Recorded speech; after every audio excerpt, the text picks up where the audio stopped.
UvaldeRadio.net. Good evening. It is time for Friday Night Live. We are live at Broadway 830, 100 East Main Street in beautiful downtown Uvalde, getting ready for some live music on the patio with special guest Remi Mae. Welcome in, lady. Thank you. Thanks for having me. Here. Wow, so you're in from New Braunfels, but really, I mean, you haven't even been in Texas that long, really, right? No, it's just over a year and a half now. So Uvalde, this has to be like a whole new world to you. First of all, you never heard of Uvalde until our tragedy probably last year. Mm-hmm. So now everybody knows who we are. Mm-hmm.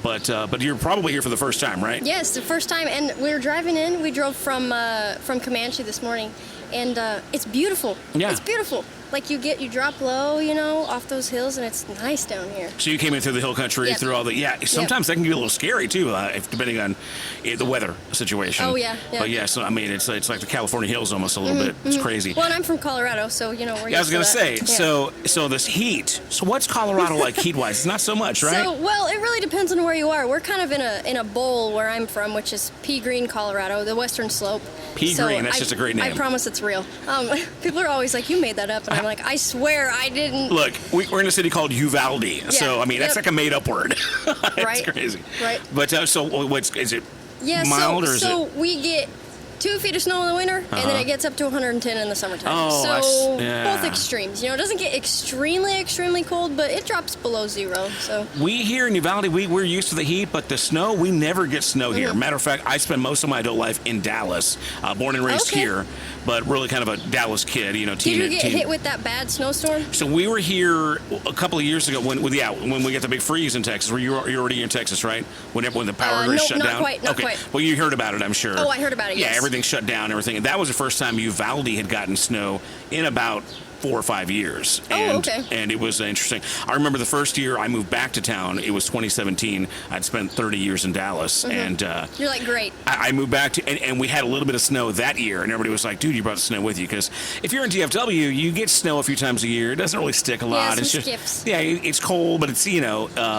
mostly you just kind of get wet and you get cold, and but here very rarely you get the snow. So, I mean, I don't think I'd mind the 110-degree heat if I got a couple of feet of snow every once in a while, too. Right. Although it seems like that'd be extreme on your tires and, like, weatherproofing and whatnot. Well, yeah, we definitely have different, we just have different everything there. Like when it does snow, people aren't used to the snow here, so people get a little freaked out to drive, And I move here, and I'm like, wait, why is everybody freaked out? Because you don't know how to. Right, and people explain to me, and I'm like, well, that makes total sense. That makes total sense. If the humidity was like it is here in Colorado, people would be freaking out, man. Like, whoa, I'm moving out of here. Yeah, I know. And I was just on like Facebook this week. People were comparing heat and this and that, and they were talking about the dry heat in Arizona, and I'm like, dude, no. The humidity here, it's like it extrapolates. You walk outside and it slaps you in the face. It really does. It's like it's just a giant wall of bow. But well, look at me. I'm an old guy. I'm supposed to talk weather, but you're a young lady. I was going to say, we've been talking weather for a while. Welcome to our weather channel. But it's Texas, though, man. And again, you're originally from Colorado, so I just kind of wonder. I mean, it's hot down here. Basically, all we're saying is it's hot, guys. And we're on the patio. Now, don't get me wrong. It's a beautiful day to come on out and see some live music at Broadway 830. They got some really great drink specials, delicious artisan pizza, really cold beer, and we got a great act tonight, Remi Mae. So really making a name for yourselves in a very, very short time here in Texas. Well, I'm trying, man. It's tough, but thank you. Yeah, I'm just happy to be down here and doing this. Well, first of all, it shows me as kind of a radio guy and a guy who deals with a lot of artists and meets a lot of people that you got the hustle. You're down here in Uvalde, Texas. You know what I mean? We're like the armpit of Texas, hop, skip, and a jump away from the border. You know that there's been drama here, and there's even a border crisis. So any young lady who's brave enough to come down here, I'm not saying it's a beautiful place to be. No, calling me brave. I like it. but at the same time, it's like you're a ways from home, and things happen. So I appreciate you. We do not take this visit lightly. We truly appreciate you coming down here. Well, I truly appreciate you having me because this is what I came down here to do, and it's really special. So I see you here with a couple of adults. Your parents, are they here with you? So awesome. My parents, they still live in Pea Green, Colorado, which is where I'm from. So I now live in New Braunfels, but they just flew into San Antonio a couple days ago now. Picked them up. Got a few stops this weekend. Your second stop, and they just came down to hang out with me. When is the last time you've seen them? When was it? Well, I saw my mother around February, which was I had a radio tour then, but I haven't seen my dad since like Christmas, so really? It's been nice, yeah. So that's cool. So you guys, they're really out of their element. You've been here, you're used to it a little bit, right? Yeah, oh yeah. But I mean, but your dad looks like he'd fit right in real good over here. Well, yeah, he's, I asked him yesterday, I said, how hot has it been at home? And he's like, well, about 80. And I'm like, oh, that's nice. You're becoming a jaded Texan already, huh?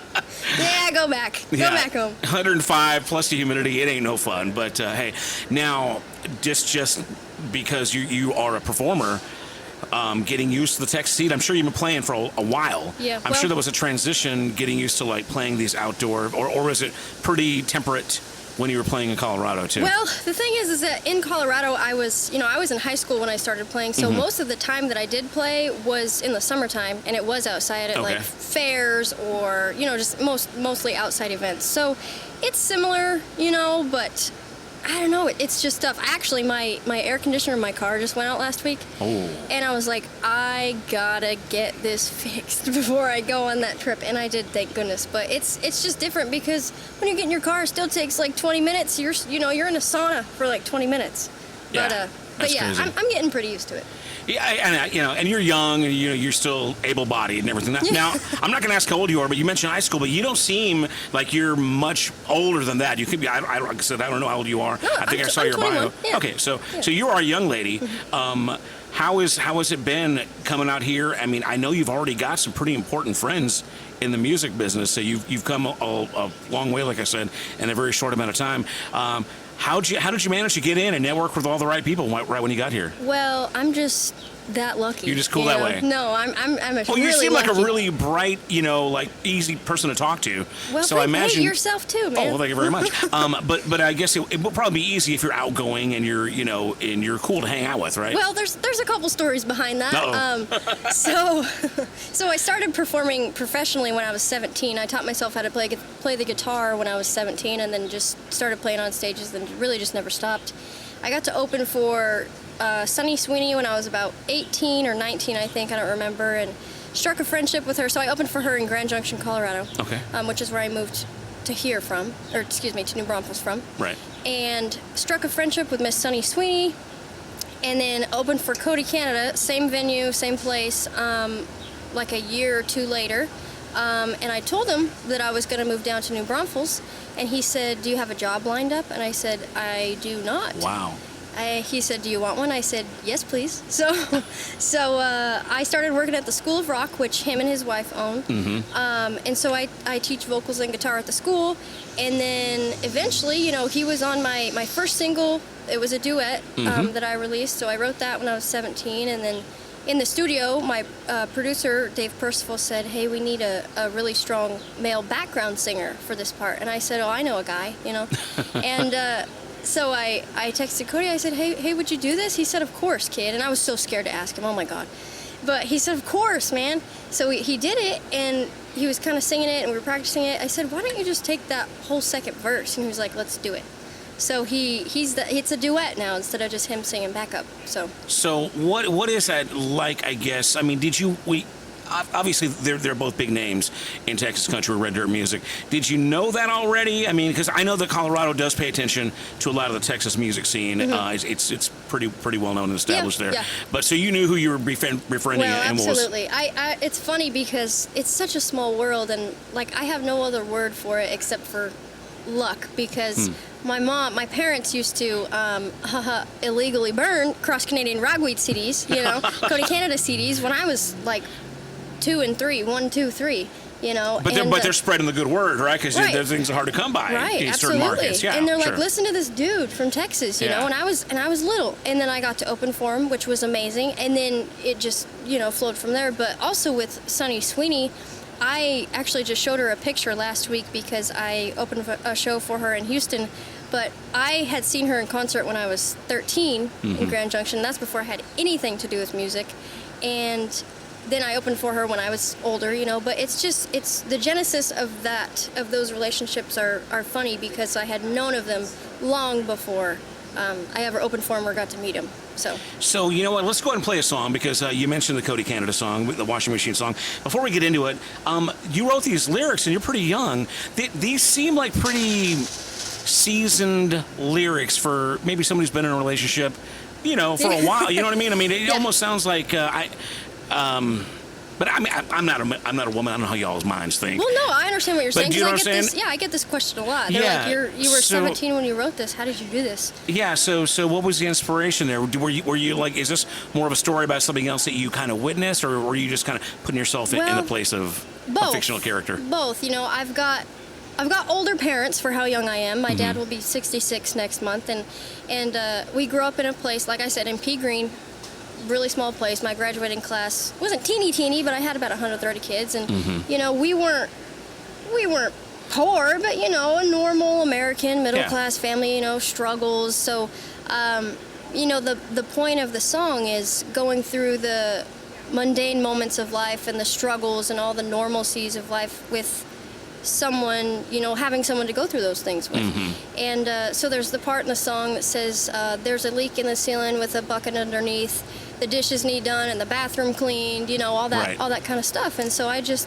Well, which again, I think are kind of like mature concepts for a young girl to be thinking of. I mean, instead of like T-Swifty lyrics, that's, Breakup songs, Yeah, it's just like, oh my God, I hate him, but this is very real. It's kind of Americana real. Like this is just, you're just pulling from the real lives of just a lady somewhere. Yeah. So I just found it interesting. I'm like, are we sure this girl's this young? It's crazy. Well, and people ask me all the time, they're like, did Cody write that song? And I'm like, well, no.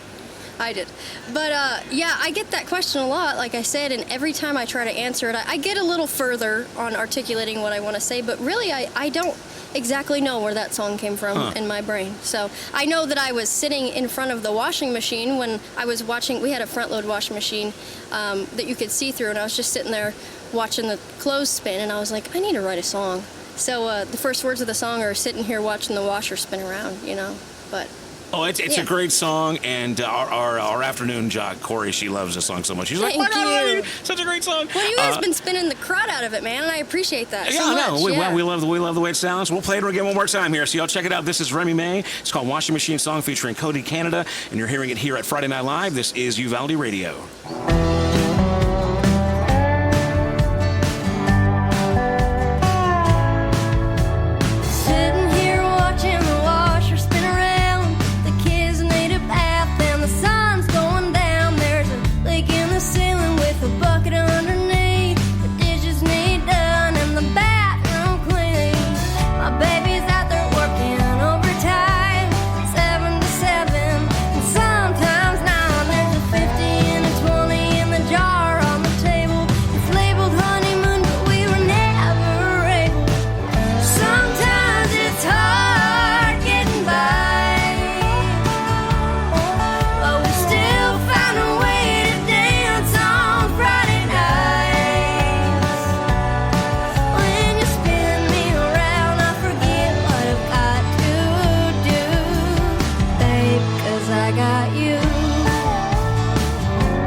Told us it would be this hard. They didn't think that we'd make it this far. Well, here I am, there you are, laughing at me strumming on this guitar. We got things to do, bills to pay. We're always one step backwards, but we like it that way. Yeah, the path ain't easy, the pain don't last. So let's keep on rolling, 'cause the trip is fast. Sometimes it's hard getting by, but you're still the one that hung the moon in my sky. I can sleep at night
UvaldeRadio.net, Uvalde. We're doing Friday Night Live here in downtown Uvalde at Broadway 30100 East Main Street. And that was Remi Mae with the Washing Machine song featuring Cody Canada. Remi Mae is here in town in Uvalde for the very first time off the road from New Braunfels and taking her parents around all over this great state. So fantastic song. You mentioned you kind of just got into music, 17 you started? Yep. Mm-hmm. Teaching yourself how to play guitar? Yep. And now you're teaching others at School of Rock. So are you like a prodigy? Did you jump on it real quick? How much musical background did you have? Because going from knowing nothing, or maybe just being musically inclined, to recording artist and now teacher instructor, that's a big jump. That's quite an accomplishment. So tell me the story of your musical journey.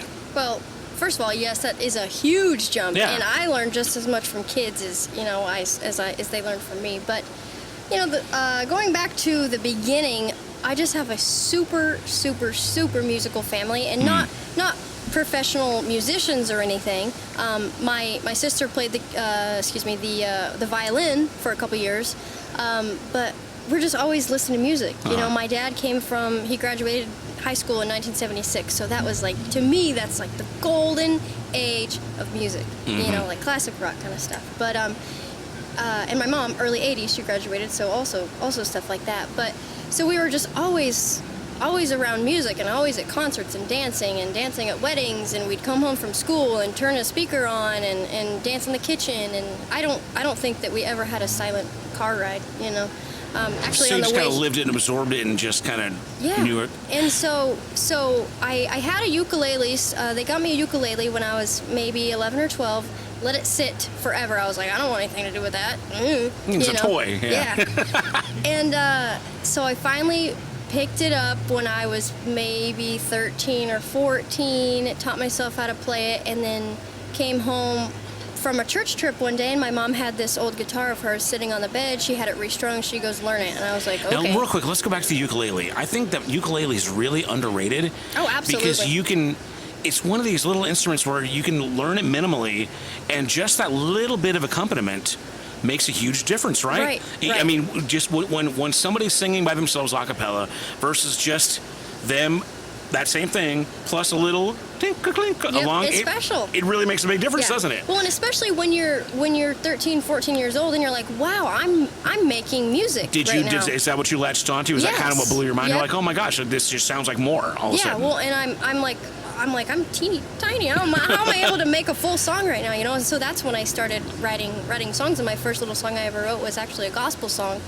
And then, like I said, I graduated up to the guitar, and I think my first song I ever learned was "Country Roads" by John Denver, and I learned that in like a day. And then my thing is if I love something, then I get extremely obsessed with it, and I think that was the case, and I realized that it was something that I could actually do.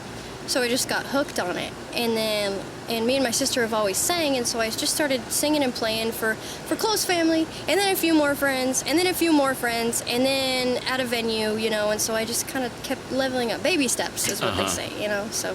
So as far as the teaching yourself, I mean, if you're self-taught, was it YouTube? Was it like, old school instructional books? How did you? So it was an old Mel Bay book. I was gonna say though. Yes. I mean, that's the way we used to do it back in the day, man. From the 70s. Yep. Wow. And so it's got a certain number of songs, and you got I mean, with those old ones, I mean, you're literally starting off with hot cross buns and. No, really, Yankee Doodle and Yeah, exactly. So it just had a diagram of the most basic chords, and I just learned the chords, and once I just figured out I could stick words to the chords, I don't know, it just mushed together. And now you're writing songs, and you got an EP, and everything is cool, right? Yep. So when did you, and maybe it hasn't even happened yet, but have you settled on what you consider your style yet? Your EP is it's cohesive, but it's a little bit of everything. So it goes in a lot of different directions, but in a cool way, to where it sounds like you. Do you feel like you're still growing into what you're going to be? Absolutely. Because you're pretty young. Yeah, I don't think. Sorry, go ahead. No, go ahead. Well, let me say this. Do you have an idea of what you're shooting for, and you're trying to realize that, or are you just kind of growing as you grow, kind of on your own? I'm kind of just flying by the seat of my pants, really. No, I know for sure that I have not found my sound, and I think people say, I found my sound, or I was this age when I found my sound. I think you can probably have 6 different sounds and find your sound, quote, find your sound 6 different times in your life. But that goes back to, the music that I grew up with. My dad was in funk and classic rock and blues, and my mom rock and all kinds of stuff, like Bruce Springsteen, Bonnie Raitt, Jackson Brown, like Wild Cherry, like all kinds of stuff, See, just the fact that you know the names of all those bands, you're so far ahead of the curve. And I mean, I think that's what's pretty remarkable about you. One of the things is that I think a lot of people, maybe they have a musical inclination, maybe they just want to be a star. We're living in a society now where, nobody does it old school anymore. It's just kind of, it's very, social media, TikTok-y. We get the streams, we get the clicks, and then we just kind of go from there. But, there used to be a day when artists like yourself were groomed, and there was a pedigree that was involved, and that was the love of music and a history of music and being nurtured and living it, just living music. And it sounds like that's who you are, which this is pretty remarkable, because even as often as I interview artists, which is pretty often, you don't hear that story anymore, especially for somebody as young as yourself. Well, thank you. Yeah. Well, they talk about, people always talk about, well, what inspired you to write the song, or what was your inspiration to get into music, Inspiration, I think, you have to wait for something, I have to wait for something to really affect me to get me going, not just to write a song, but for music. Like I said, we're just a musical family, and so I just grew up being so passionate and listening to the blues songs and just getting down with it, and that sparks creativity and sparks inspiration, so I don't know, just stuff like that. Now, on the current batch, on your EP, what was the process of that batch of songs? Was that you and some co-writes with other musicians? Was most of it inspired by just, your mom and dad, your close family? How did you get those songs together? So, can I be honest with you? Yeah, absolutely. Yeah.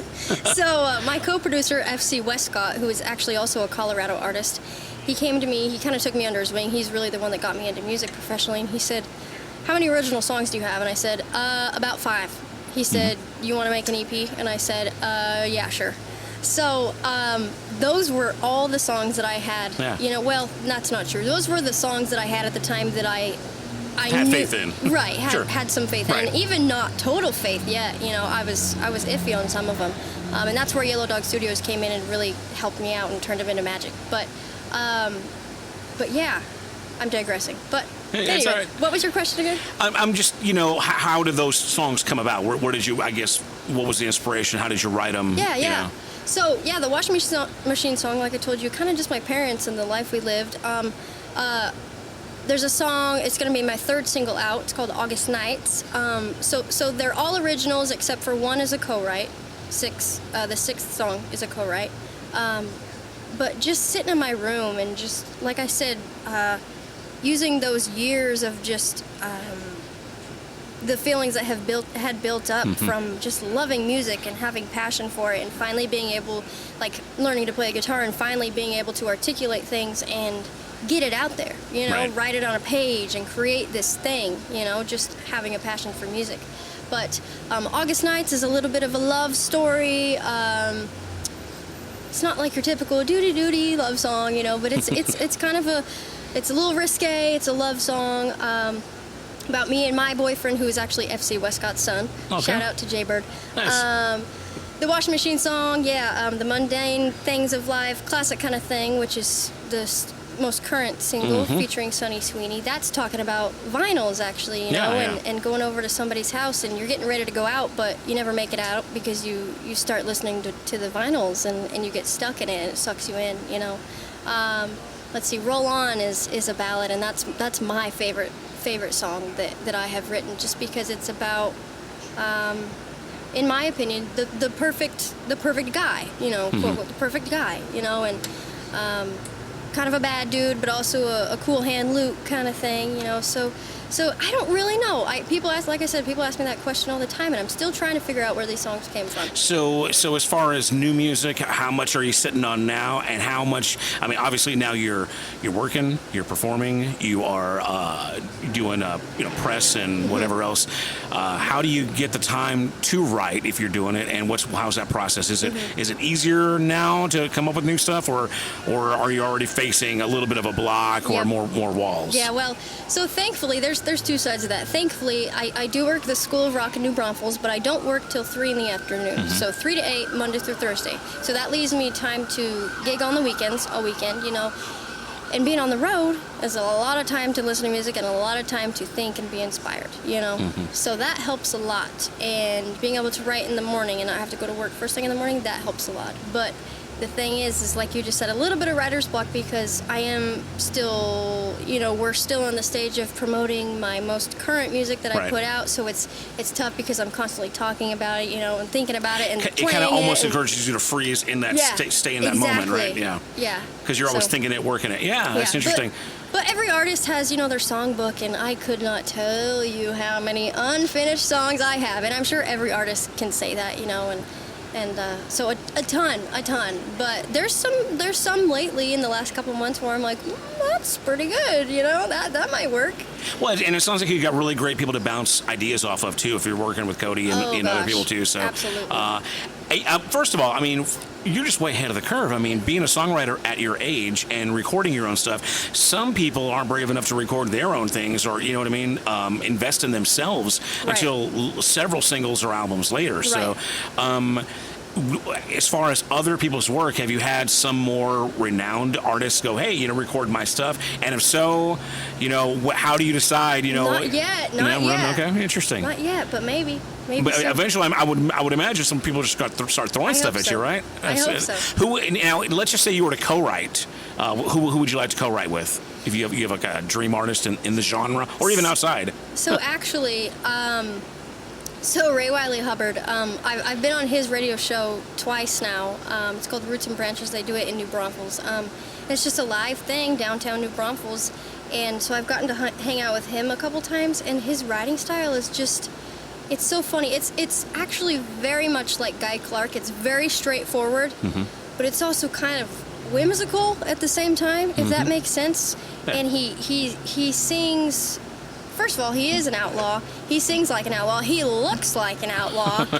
He talks like an outlaw, and it's just he writes really interesting stuff. So probably at this point, that's the first one that came to my mind, just because he's so freaking cool, man. That's fantastic. So yeah, Ray Wiley Hubbard, probably. Nice. Again, we're talking to Remi Mae. She's performing here tonight at Broadway 830. The address is 100 East Main Street, downtown Uvalde. It's a little warm. Come on out here. The big ass fan is on. I'm not trying to cuss on the radio. Once again, it's just really literally called a big ass fan. And she'll be performing tonight from 7 to 10 p.m. Cold drinks, delicious artisan pizza, and you're going to hear some great original stuff. Do you do a few covers too? I imagine you throw in some crowd pleasers as well. I'm doing the whole EP and all kinds of old stuff. We're going to go and play your current single, Classic Kind of Thing. We're going to come back. We'll wrap it up here and just kind of talk about where you're going and what the future's holding for you. So y'all check it out again. This is Remi Mae. This is featuring Sunny Sweeney, one of her idols and collaborators now. It's called Classic Kind of Thing, and this is Friday Night Live on Uvalde Radio.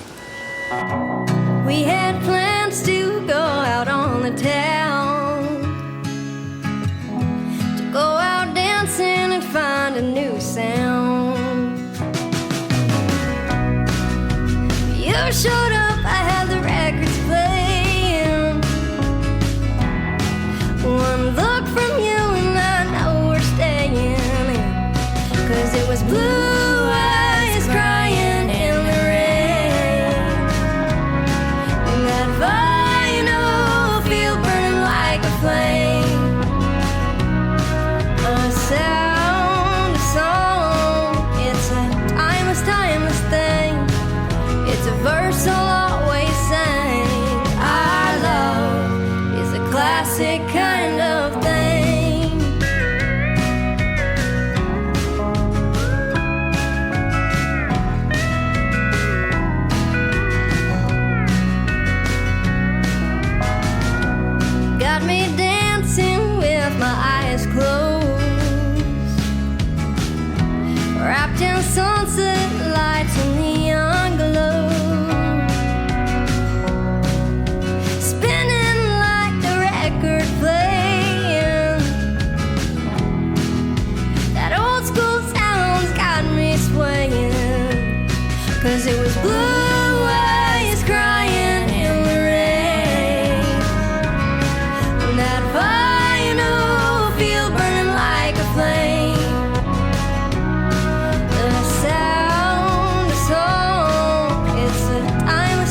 UvaldeRadio.net, Friday Night Live at Broadway, 830 100 East Main Street, downtown Uvalde. If you're hearing my voice and you are local, you got time to get on out here and enjoy some live music by that young lady, Remi Mae, the new single called Classic Kind of Thing that features Sunny Sweeney.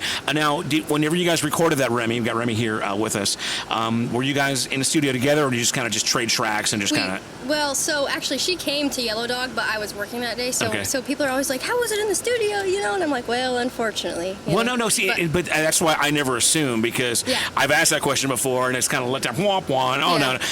We just, we did it on, Skype or YouTube, or what you call, so I'm like, no, we weren't even in the same room, so I never assume anything. Now, but that's great, though.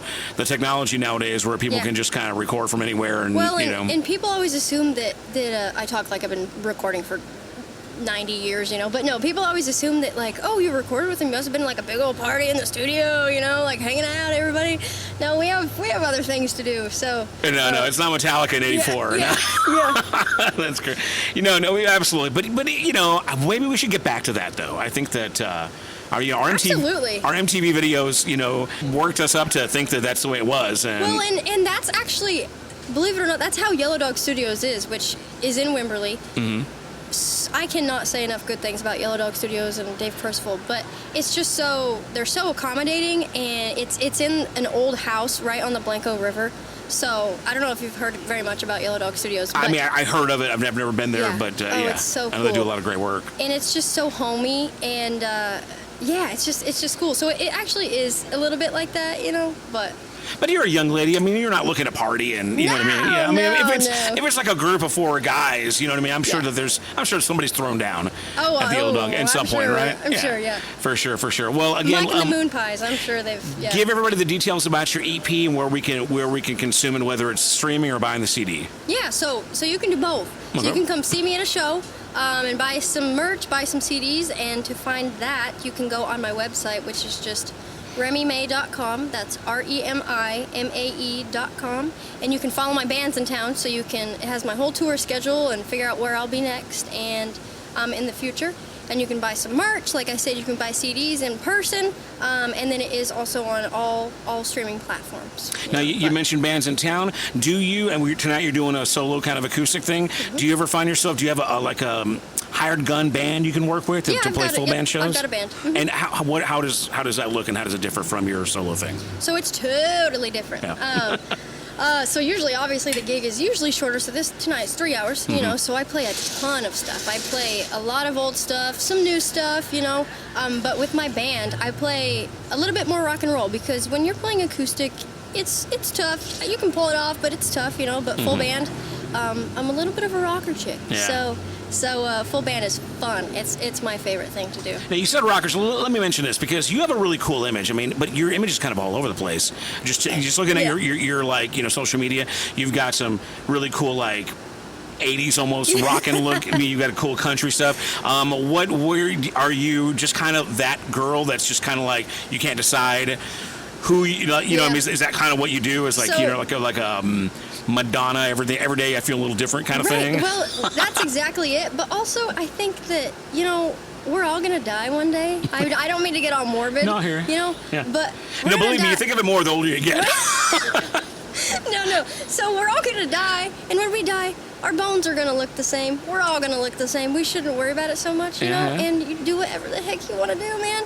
So I've had so many people... Well, that wasn't a hot seat question, because you're beautiful. You have a lot of style, Well, so I'm just kind of wondering where you pulled it. Does mom, inspire, your look? So that actually goes back to the music thing, Grew up on really old country, like Hank Williams, Hank Lachlan, things like that. But then also Wild Cherry, and Stevie Wonder and all kinds of crazy stuff, So just a little bit of everything. And grew up rodeoing. My dad rode bucking horses for 28 years, So we have just a little bit of everything. We're from Colorado, so we're a little bit hippie, Right. But I've gotten a lot of comments on my hair lately, because my hair is pretty dark, but not this dark. This is dyed. Okay. And so people are like, why are you dyeing your hair so dark? What are you doing?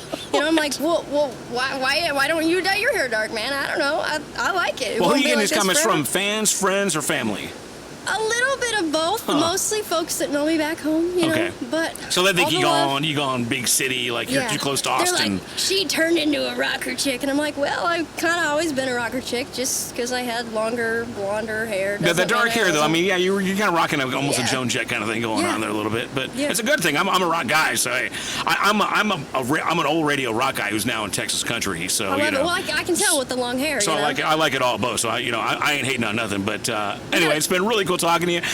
What's in the future? You got any cool shows coming up that somebody might be able to catch you up in the future? Maybe in the Austin, San Antonio area with my road trip and see you. Yeah. So actually, in the next couple weeks, I'm gonna go home to Colorado and do a couple shows there. So that's gonna be nice and cooler. Yeah, right. It's a good time to go. Yeah. Good time for a visit. But I will actually be full band at Riley's Tavern in New Braunfels, July 14th. So that'll be a good one to come to. Like I said, merch, CDs, all kinds of stuff there. And that, like I said, that will be full band.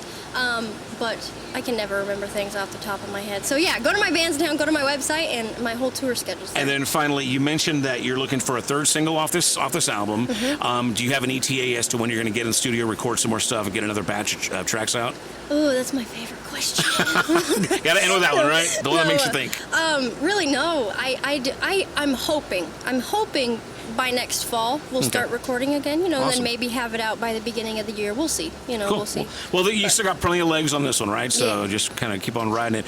Well, again, we've been talking to Remi Mae. She's performing tonight at Broadway 830. Again, if you're in Uvalde proper, come on down here from 7 to 10 p.m., which is like 4 minutes from now. So we're going to wrap this bad boy up. Remi Mae, what's the website again? Remi Mae? RemiMae.com. RemiMae.com. RemiMae.com. Find her on social medias, download the music, stream it, or better yet, come out here in person and pick up a CD. Thank you, Remi. It's been a pleasure talking to you. No, thank you so much. We're going to wrap it up here. This is Friday Night Live on Uvalde Radio. We now resume regular programming.